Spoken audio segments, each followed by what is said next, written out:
Good morning, Bucknutters. Welcome to the Bucknuts Morning 5 here on Memorial Day. I am Dave Biddle, joined by Dan Rubin. A lot to get into. First of all, our deepest gratitude and thanks to all of the men and women who gave their life for our country, fighting for our country. The true heroes of our country. You allow us to do things like enjoy college football. Thank you to all the men and women who gave their lives for our country. Now, I tell you what, Dan, Omaha Steaks came, delivered on Thursday. Oh, that was a nice surprise. So I was going to have the big cookout today, and I still am. But yesterday I had the preview cookout, which actually kind of turned into a big cookout. Omaha Steaks filet mignons. Oh, man, I tell you what, round 2 of the cookout will commence today. More Omaha Steaks. I'm also going to throw in some filet mignon burgers, some Omaha Steaks chicken. Oh, it's fantastic. You guys need to get some Omaha Steaks for yourself, for your dad, and they can give you a great deal. And you can use the code Bucknuts. With Father's Day right around the corner, what do you give the man who has everything?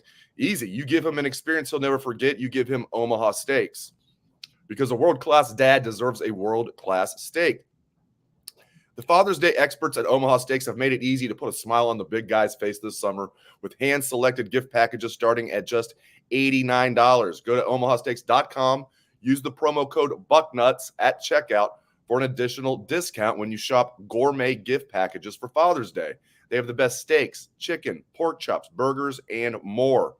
From dad jokes to skin knees, your dad is one of a kind. This Father's Day, show him the love with Omaha Steaks. Go to omahasteaks.com. Use promo code Bucknuts at checkout for exclusive savings on gift packages starting at just $89. He's guaranteed to love it. He really is. All right. I tell you what, Dan, I really wanted to talk about this on Friday, but my internet wasn't cooperating. J-Book did a great job talking about this landmark decision that came down Thursday. And there's a lot to get into here. We still don't know the answers to a lot of the questions that I personally have and a lot of the other people have. I want to start with this. So schools can now, for maybe the one person out there that didn't see this, schools can now, beginning in 2025, will be able to pay their athletes directly. And the number that's being floated is around $20 million per school for the big schools, for the big-time schools like Ohio State. First question, Dan, $20 million, does that get divided equally amongst all of the athletes? They're saying it's revenue sharing, right? So it should be just the athletes that are, generating revenue like football, men's basketball. Are they just going to get the money? Is it going to be split down the middle? Men and women get it equally? Every player on the women's soccer team gets the same amount of money as every football player on the Ohio State football team? Or within the Ohio State football team, do the star players get more than the third team center? Or does everybody get the same? It's just so many questions and so little answers.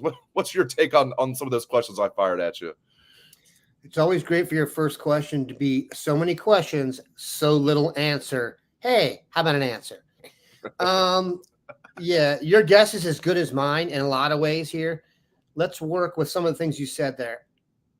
I guess I'll just say this. I have not seen a model that makes sense to me where you could pay everybody the same. That just doesn't make any sense to me. I don't think it's going to turn into eat what you kill, which is for people who have ever had a freelancer. Basically, you go out and make the money, and whatever you generate, you get. Well, if they did it like that, this is not a mystery. They know how much money they make and lose on every event. They don't make money on a lot of the hence non-revenue sports. Here's a way you know you play in a sport that doesn't make money. They refer to it as a non-revenue sport. Okay? It's not like it's unclear which is which. So to piggyback on the last part, or to answer the last part of your question, it's just a matter of how to pay those who are generating the revenue.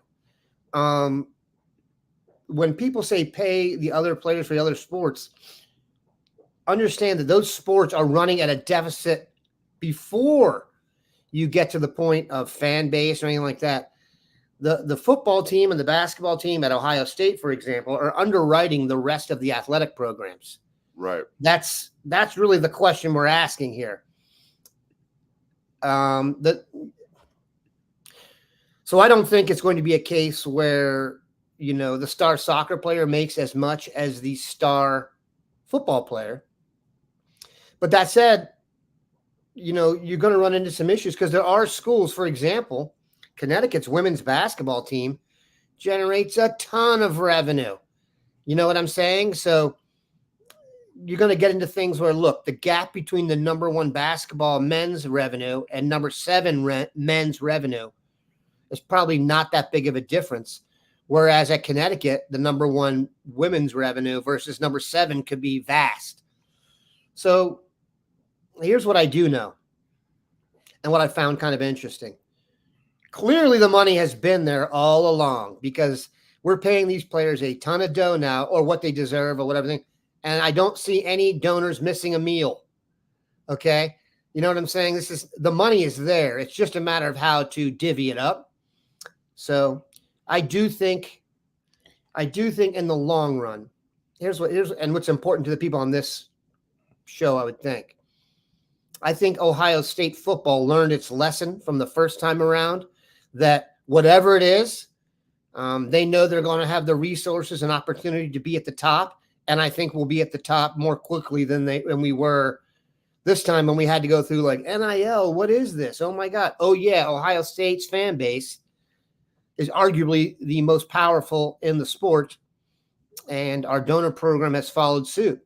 So long story short, I don't know exactly what's going to happen. I do know Ohio State, no matter what they do, is going to be in great shape, which is kind of reason it's good to be a Bucknutter.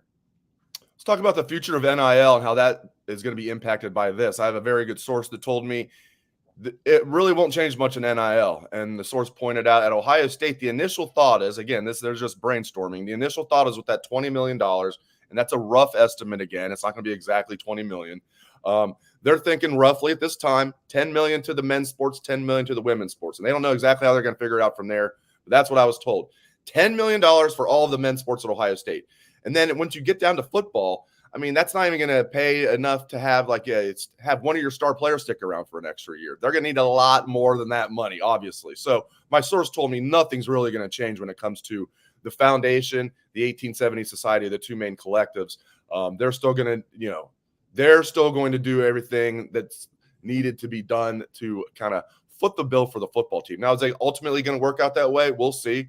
This is a very good source I have, but it's just one source. And different schools can potentially do it different ways. But if you look at the NIL, that's not going anywhere. The foundation is just going to be just as important as before. Same thing with 1870 Society. So I did want to point that out because I'm sure some people are wondering, well, now are they even going to need NIL? Yeah, because $20 million, even just to the football team, probably wouldn't be enough. I know Ryan Day said $13 million just to retain his players, and maybe the price of that has gone up now, inflation. But Dan, they're still going to need the NIL collectives big time. Yeah, my assumption is based on what you just said there, that the split in revenue is to satisfy Title IX and to keep the non-revenue sports rolling. I think sometimes we make a little bit too big a deal of this stuff in terms of a lot of this is still going to go on behind the scenes and you're not going to see any of it. And you're really just going to get to go to the games and enjoy it. I do see a situation though, where if you have a phenom in another sport, that person's going to get paid now. If there's like, for example, the next, I don't know why this name comes to mind.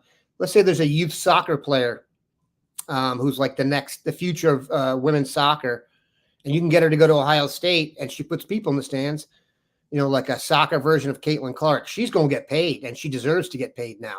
Mm-hmm. So I think that's actually a great way to do it in terms of, I went back to the eat what you kill thing. So, also we talk about this. Ohio State is almost nirvana when it comes to college sports in terms of facilities and competitiveness and revenue.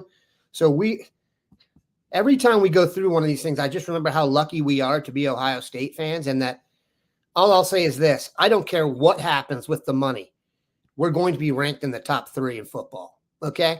So I would say, let's use that as the beginning of the conversation. Like, the sky is not falling when it comes to this for Ohio State. Anything you start to do based on revenue and interest and the ability to get rolling quickly, I I think our collectives have shown that we're in great shape. So good to be king. One of our longtime subscribers, Fox R2001, had a lot of questions. And when I put a post on the front row message board on Bucknuts last night that we were doing a Memorial Day show, asked for some questions. He tossed a bunch of questions our way. We've hit on a few of those so far, but one that he has, another one of his interesting questions is, how many FBS schools, no names, just a guess at a number, will drop some of their sports or even pull out of FBS because they won't be able to afford this? I don't think you're going to see that right away. My take on that, Dan, is as far as how many FBS schools will drop some of their sports or pull out of FBS altogether because they can't afford this, that's going to happen. My question is when and to what degree. There's no doubt that there's going to be some schools that just flat out can't be Division I anymore. I hate the FBS, FCS thing. There's nothing wrong with Division I, Division II. Anyway, Division I, everybody knows what that means. There's going to be some Division I schools I think will cease being Division I schools. I think what we're going to see a lot, Dan Rubin, is non-revenue sports get cut. And I don't like that. But from the school's perspective, what are you going to do? As you said, they are non-revenue sports. That's right in the name. And this is supposed to be revenue sharing. And when people think about that, they don't think about the dude on the lacrosse team, great for him, or the guy in the fencing team, or the girl in the swimming team. They think about the guys that are bringing in revenue, okay, the football team. So I don't know, man. I think we're going to see a lot of non-revenue sports get cut across the country. It's not going to happen right away, and I don't like it, but that's going to be one of the consequences of this decision. I'm not sure about that. I think people would be surprised if they actually saw how many teams actually generate revenue outside of football and basketball. So I think most people know. Yeah, none. Right. Basically. Yeah, no one would be surprised. So that to me feels like a division of some sorts where you almost have to have different rules after the money's divvied out. I mean, you could be right. Fencing is a good example. Your obscure sports. It's those cool. are a draw for some schools, though, and I don't know how this is going to play out. This is one of those things that's been discussed, Dave, since the dawn of time. You know what I'm saying? Like the idea of, players being compensated and stuff. I don't know about the non-revenue sports. I think that's a really good question. I think I'm against losing the non-revenue sports. I have to be honest. I am too. I think there will be a way to fix that. I also think we may be sleeping on how impactful that will be from an alumni standpoint. You've got some very powerful people who have their kids in these sports, right? Who are, played those sports at these schools and generate a ton of revenue themselves, maybe not doing what they did in their sport, but maybe, developing, working on a cure for cancer or something, and then money comes back. So the idea that I'll just say this, we do this, for a living and stuff. I've not heard anything yet that makes me feel like all the Tetris pieces have fallen into place. Does that make sense? Like, I haven't heard anyone say anything that when I think about it, I'm like, oh, that makes sense. I could see that working out. Now, I don't think, sports is going to continue to go on. And for purposes of this show, here's one team that's not in trouble going forward: Ohio State's football program. Okay. If there are X teams left standing in sports, in college, we'll be one of them. So let's put that to the side. What happens elsewhere? I don't really know. I think that's, like I said, I hope it does not decrease the number of, non-revenue sports. By the way, if you go to Ohio State, they've got some, let's not ascribe revenue to quality of athlete. Ohio State has some amazing athletes at every level. My daughter did not attend Denison, but it came down to Ohio State. When you go on a tour there, man, you see to make the club dance team at Ohio State, you have to be nationally good. The level of excellence in these sports at Ohio State for things like you would expect everything at Ohio State to be excellent, but these are tremendous athletes, man. You know how I always say the best football player, or the guys who go play football at Ohio State, for the most part, are the best player ever in their town. That holds true for every other sport too. Ohio State does not roll up small in diving or field hockey, or even they've become a great lacrosse team. So they do golf program. They do things right. You're getting the best of the best pretty much in every sport, and the athletes are treated incredibly. So in a lot of ways, I don't think this is going to affect the athletes at Ohio State as much. I think it's going to, you've heard the term, the rich get richer. I think that's going to happen. I think that's unfortunate for other institutions that are struggling to make ends meet, which, by the way, is most athletic programs. Ohio State is at this is the Beverly Hills, or, the name that the most expensive real estate in your town. That's where you're living sports wise. So those people tend to do well regardless of the economy. And I think they'll be okay. I would hate to, personally, I'll say this. I would hate to see the lesser sports be injured by this, but it's hard to see. And it's hard to see a future where, things maintain their excellence at those levels if they don't come up with a plan that, like, Ohio State could come up with a great plan. I don't think Ohio State's the issue.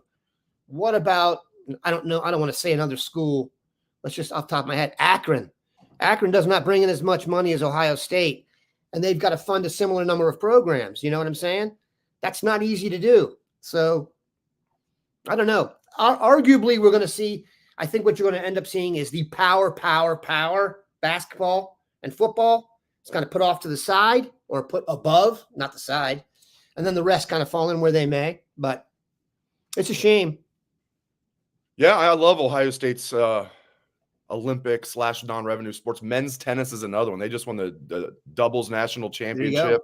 Every year, Ty Tucker has them as one of the top tennis programs in the country. JJ Wolf was playing in the French Open yesterday. Poor guy. Oh, you make the French Open. That's awesome, JJ Wolf, former Buckeye. First round, you get to play the number one player in the world, Carlos Alcaraz. But so JJ Wolf lost in the first round, but good seeing a Buckeye in the French Open. Yeah, Dan, you touched on this. This is another question that Fox R 2001 had, and you kind of alluded to this. Will the NCAA even exist 5 years from now? Will the Big Ten and SEC pull out and start their own kind of league? Will big-time football and men's basketball kind of pull away and do their own thing? Again, we don't know the answers here. These are all possibilities. Who would have thought 5 years ago, Dan Rubin, oh, by the way, in 5 years, the Pac-12 conference will not exist? What? Yeah, Oregon, UCLA, USC, and Washington are going to join the Big Ten. What? Yeah, Pac-12 is not going to exist. I mean, it's so crazy what's happened in college football recently. I do kind of feel like eventually it feels like the Big Ten and SEC at some point will break away, maybe bring some other power conferences with them. I don't know. It just feels like the NCAA continues to die a slow death. I really hope that doesn't happen, that the Big Ten and the SEC break off by themselves, just because I would get bored. There's not enough teams. I'm serious. Right. That's not enough teams. You need a wider swath of squads. But I don't know what's going to happen. It's very interesting. Like I said, for Memorial Day and, thinking about our own self here, Ohio State's going to be fine. That's not going to be an issue no matter what happens. It's just a matter. Now, I say Ohio State football and Ohio State basketball. Could we lose some of our non-revenue sports? I guess they would be swept up in whatever legislation hits all the other sports, but that would be an absolute shame, man. I'm telling you, if you have a chance, go look at, like, for example, I'll tell you this. Let's say you grew up in Butte, Montana. You're walking down the street. You're a great athlete, and someone says to you, hey, where are you going to college to play sports? And you say, I'm going to play tennis at Ohio State. They'll be like, wow. You say Ohio State, I don't care if it's football, basketball, whatever, anywhere. And there's got some cachet to that. So that's not going anywhere. And so Ohio State, once again, will be on top. But I would like to see the non-revenue sports proceed and even why can't we improve them? You know what I'm saying? Why can't the money be changed to fix things? I don't know. And you made a good point. There are certain boosters who, love Ohio State football, but, have a specific non-revenue sport that either they play, their kid played, or they love, that they want to give money to that sport. And that's going to keep a lot of these non-revenue sports alive at a place like Ohio State. Correct. I worry about some of the other schools, but focusing on Ohio State, I think Ohio State's going to be okay with non-revenue sports. Also, the TV money, which is really for football, will be used. Some of that will be used for the non-revenue sports. That'll keep them afloat. So that'll be good because all this TV money coming in. It's just funny to me. They call this this settlement on Thursday was about revenue sharing, and now we're already talking about divvying it up evenly. That's not revenue sharing. Anyway, I do want to get your thoughts on. There's a guy who had a question about this. Is a little different question. We're going to switch gears here because Dan's son plays college basketball at Denison. Stony Rock has a question. This is about like style of play. We're switching gears big time here. So style of play that has changed in college men's basketball. He says, since Dan has a son playing, I would like to hear his opinion on the state of college basketball. A few of us old guys really do not like the way it is more of a me game rather than a team game with picks and screens like maybe 20 years ago. He says, I loved the play that Purdue had with the big guy picking the guard and then getting the ball on the roll for an easy basket, the old pick and roll. He says, thanks for asking for questions. Dan, the floor is yours. It's interesting because we usually get questions about the state of the game, and it doesn't actually mean the game. And this is kind of a state of the game thing. So, it tends to be different. I will say this: Denison is in Division III. And if you're a purist and you love basketball, you would probably love Division III basketball. There's a lot more different styles of play. I don't want to say the guys are all there because they want to be there. It's that, but it's also because, there's a lot more different styles of play. Like we played against teams that shot only threes and et cetera. What he's talking about, I think, is almost the emergence of what they like to call now positionless basketball, where you can put 5 guys on the court who can essentially switch on defense. And, there's no traditional point guard, shooting guard, small forward, power forward, center. Now, I happen to be a fan of that and think personally that when that's done at its absolute zenith, it provides you a nice structure to win games. When you get to the point now, like with where the NBA Finals is going on, and you play series basketball, it's just going to be the better team.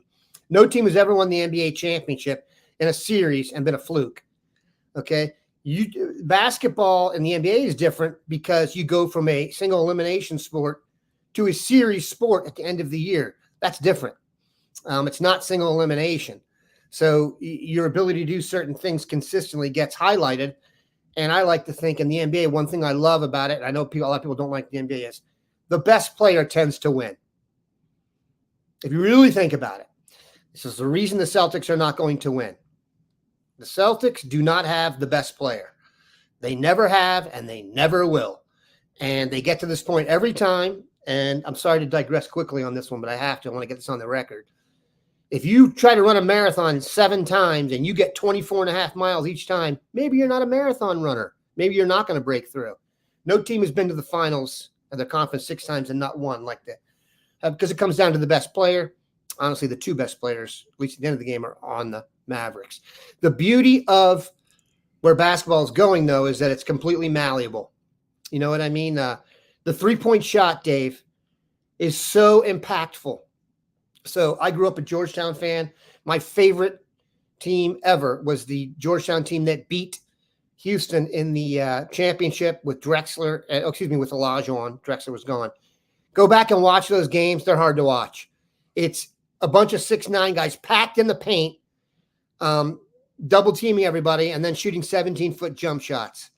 The game has expanded to the point now where skill level is really embraced. So when my son was in the 6th grade, so we had a really good youth AAU team coming up, and then everybody grew except my son. So we go back for 6th grade, and you've got like 7 or 8 of the tallest kids in the Dayton area, and my son, not one of the tallest kids in the area. And we saw my guy Archie Miller, and we were friends. And he said, "Darren, skill, skill, skill, and I promise you it will work out." It did.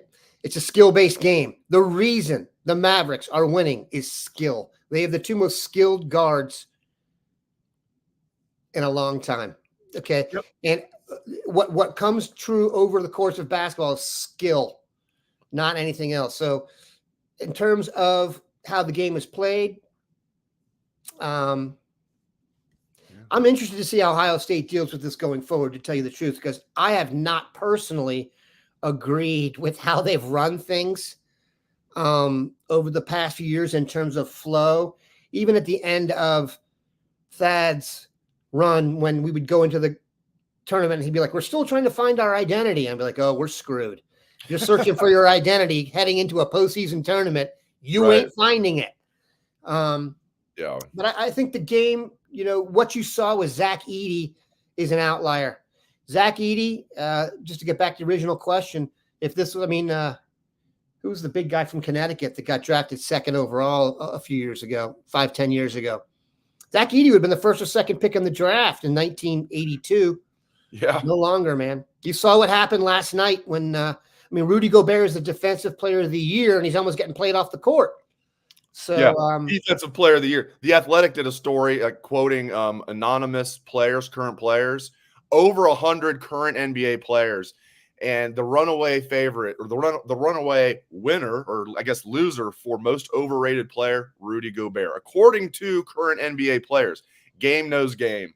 Yeah, they don't like him. And game knows game, man. They're like the sports writers think that, and I know I'm a sports writer, so I'm making fun of my own. The sports writers think Rudy Gobert is the defensive player of the year 4 times. The players think that's a joke. So, and you're seeing it play out. I'm looking at my TV. Nobody knows what I'm looking at. You can see it play out by watching the Mavericks completely just having their way with the Timberwolves. Football note real quick. Can I make one more point on this? Yes. Another good thing for football. One of the reasons I think football, the quality of football has maintained, at least for Ohio State, for college football. These Ohio State teams you're seeing on the field now are tremendous, even in the grand scheme of all the teams you've seen. They keep getting better and better. These basketball teams you see are not better than the teams that you used to see from any perspective. And that is because in football, you have to stay for 3 years. You build continuity naturally. Now, the transfer portal is nuts. But here's the best part about football. I don't know if this is the best part for some people, but this is the reason I think it's so great. I have taken more complaints over the phone from more parents about basketball than football by 10 times. And it's because in football, at some point in time, you go out there, see what you can do. You're coming back in a body bag. Darwinism takes care of it. You'll get crushed. You will get destroyed. I have stood on the side. If you stood on the sideline, and you can tell the truth about this, for an Ohio State game, it's very close to being like an NFL game. You're not going to be like, "Hey, let me get in there and get a jersey on." You'd be like, "No way. I need a major insurance policy, and I want to be the kicker." You have no concept of these people, these football players. Go into an NFL locker room, you'll be amazed these people on earth. Quick aside, because it's Memorial Day. I used to cover the Redskins, and we were in the booth. They had picked up a guy, a defensive back, just for that game. He went out there. He looked tiny. His jersey was flowing in the wind. He got beat 4 times. My assignment was to go interview him after the game. He had his shirt off. He was the most jacked human being I had ever seen. So you're talking about the NFL players are the baddest dudes on the earth, okay? Basketball, if you only have to go for 1 year and you can keep transferring around. I have been on teams and coached basketball teams where kids will play terrible, come off the court, and the parent will be like, "You didn't use them correctly." That does not happen in football. I mean, I guess it does slightly with quarterbacks and such. But football has this built-in toughness factor that makes it very consistent. So my optimism for Ohio State football is very, very high because the quality of play is really the basis of it. If you go back and look, but keep this in mind, Georgetown, Alonzo Mourning, Patrick Ewing, and Dikembe Mutombo played a combined 12 seasons at Georgetown. 12. No one left early. Patrick Ewing, they created a lottery after his senior year. Yes. Can you imagine if these guys, nobody left? There was just more better players on the teams. Jordan was conflicted about leaving after his junior year. Dean Smith had to basically tell him, like, "Dude, you should probably leave." Jordan was thinking about coming back for his senior year. The best player Jordan ever never in our scored sport almost came back. Game. Exactly. I mean, averaged like 19, but you're right. Didn't even average 20 points a game. But I do give Dean Smith credit. It'd been easy for Dean Smith to say, yeah, Mike, why don't you come back for one more year, buddy? And he was kind of like, yeah, man, you should probably go. Hey, think about these teams. Jordan's freshman year, he played on a team with James Worthy and Sam Perkins. Perkins didn't even start. He's a freshman. I mean, this is incredible. The Georgetown team, that team they beat of Georgetown had Patrick Ewing and Eric Sleepy Floyd on it. Sleepy Floyd has the record for most points in a playoff quarter in the NBA. Where are those guys now? Reed Shepherd. Look, I love Reed Shepherd from Kentucky. He played AAU at Midwest Basketball Club with Gabe Cupps from Centerville. I watch him a ton. He's going to be the first, second, or third pick in the draft, dude. That is draft. Staggering. Go look at some of these drafts back in the day. It's a weak draft. They're saying it could be the weakest draft ever. I read somebody who does this for a living. I think, again, it was either ESPN or The Athletic. They said the top 3 picks, or they said there's nobody in this draft that would even be a top 3 pick in a typical draft, let alone there's no elite players in this draft. So the Atlanta Hawks win the draft, and then they get to take a guy that normally would be maybe a top 4 pick at the best. Leonard. I just want to give a quick programming note on football. We've been starving for some football interviews, right? Ohio State football interviews. We haven't had anything since the spring game. Well, guess what, my friends? This week, Jerry Emig tells us it's not officially official yet, but sometime this week, we think we're going to get all of the assistant coaches. They're going to invite us up inside the WAC, up where the team eats and everything. Beautiful area up there. And Jerry does this pretty much every, summer, late spring, I guess technically. I consider it summer now that it's Memorial Day. So sometime later this week, we think we're going to get every assistant coach on Ohio State's staff, maybe Ryan Day as well. So keep it locked to that. Keep it locked to Bucknuts for that. I'll let you guys know exactly when that's going down. But it looks like we're going to have a deluge of football coverage for you this week. And I can't wait. When you haven't talked to these guys in like over a month and a half, I mean, all these questions build up. It's like during the season when we're talking to them like multiple times each week, it's like, okay. I mean, yeah, obviously you can come up with different things. Like game happens, but man, you go a month and a half without talking to these guys. It's going to be fun. So I'll let you guys know about that. Great stuff from Dan Rubin. Really appreciate it, Dan. Glad we can do this on Memorial Day. Again, huge gratitude to all the men and women that have given their lives for our country. We couldn't do this without you. We couldn't do anything without you. Thank you so much. Thanks to Dan Rubin. Thanks to all of you. I'm going to put the show on all of our podcast networks, and then I'm going to go grill out some Omaha steaks. Thanks to Dan. Thanks to all of you. Hope everyone has a great Memorial Day.